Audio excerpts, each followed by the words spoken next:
Hello everyone, my name is Emily Anderson and today we're going to be getting started in Illustrator. So we're going to hit Create New over here and open our new document. The first thing you have access to is all of your recent sizes, which is useful. This is the page I use the most often, although you also have the option to save different sizes to use again later. And then there are mobile presets, web presets, and print presets. Print is letter, legal, tabloid sizes, which is definitely useful. Today we're just going to be making our own. So we're going to start by calling this Demo 1, and then you can set this to 10 inches by 10 inches. The units are right here. The ones I definitely use most often would be inches or pixels. Inches are for print projects, pixels are for web-based projects. You can also adjust the orientation if you want it to be vertical or horizontal, as well as decide how many artboards you want to start with on your page. Next, underneath that would be bleed, which we can ignore for now. Bleed is something you want to use more in applications such as InDesign for print projects. I can talk about that later in another tutorial.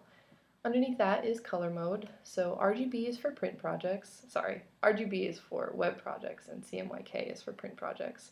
RGB are the color of pixels, red, green, and blue, and CMYK is cyan, magenta, yellow, and black, which are the color of ink and printers. Underneath that is going to be your resolution sizes. So as it says, screen is 72 ppi, and that is the resolution that's good enough to show on a web screen. I like to stick around medium for any of my web projects just to ensure that it's a crisp image, and then high 300 ppi will be for print projects. Although generally if you're scanning things and you want to use it to print, 320 is the standard for print, is the lowest you want to go. But that's what Illustrator is giving us, so that's what we can work with. So that's all we need to set up. We can hit create and we will see our artboard. Now you can change the way that this whole layout looks right up here on this layout button. You can see mine is set at layout. Layout is a good size. It's a good option. We got Pathfinder, we got swatches, we got artboards and layers. If you need other things, they are here. The only thing I really use often would be type, and you can just collapse that with the arrow, bring it back out, take a look at it. If you need any of these things and they're not showing up, go right up here to window, and this is all of the things that you can use. So you can see swatches is checked, layers is checked. Those are the things I have available. If I wanted to see color, I can bring out color. It shows me where it is. I'm going to collapse it for now. And your toolbar is over here to the left. So for artboards, there are two ways to edit your artboards. You can first go to this artboard panel, and if you want to add more, there is a new artboard option down here at the bottom.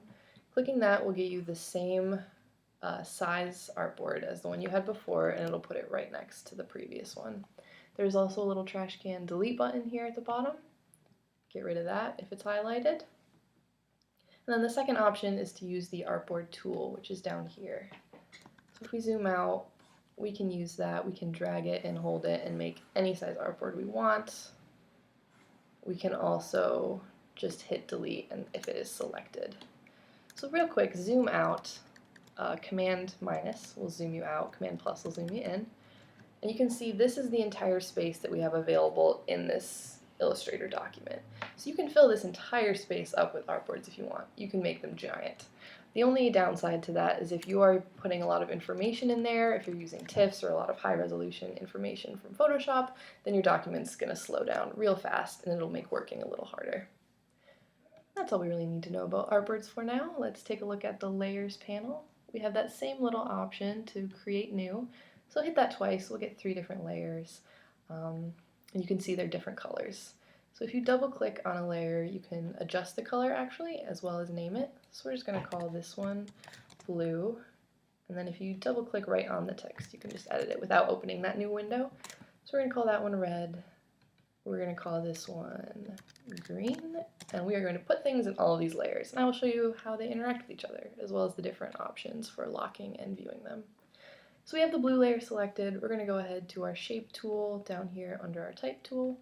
If you click and hold on that, you'll see the different options for all your shapes. Rectangles are fine for now, and for rectangles and circles, if you hold down the shift key while dragging it, it will make a perfect square or circle. So you do have to go back to the selection tool in order to interact with the shape that you just made. And then go over to swatches. You can see it's white on the inside and it's got a black outline. We're going to take away that outline just with the none option, and we are going to make it blue or cyan. We'll make it blue. and then go to the highlight the red layer and make another square.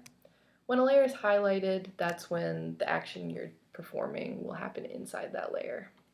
So that red square just went into the red layer. You can see because of this red square over here, it shows that whatever's selected on the screen, it'll show which layer it's in. If I selected both of these, you can see both of them would show up there.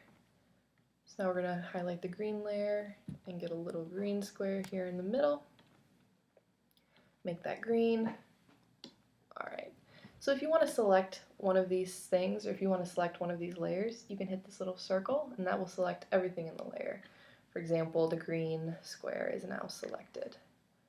So the other thing you can do is move layers around. So I can press and hold, drag that green square. It can go either inside the red layer if the entire strip is highlighted, or if you see the little middle space in between is highlighted, you can drag that down in between the red and the blue. So if I put that here, you won't be able to see it. It's underneath the red square. We bring it back up, and there it is. The only other important thing is that you can lock layers. So if I lock the green and the red, I can only select the blue. This is really useful if you want to edit things on different layers without having to select the whole thing. If I unlock those, you can also toggle the vision on. So that's easy. Little eyeball shows you whether or not you can see it.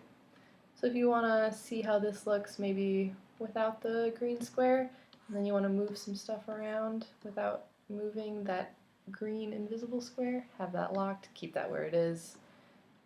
Easy peasy. Alright, those are pretty much all of the important things to do with artboards and layers. In further tutorials, I will go over swatches, I will go over Pathfinder, how to make vector drawings, all that great stuff. Thanks for joining me today. And that's it. That's all I got for you. Have a good one.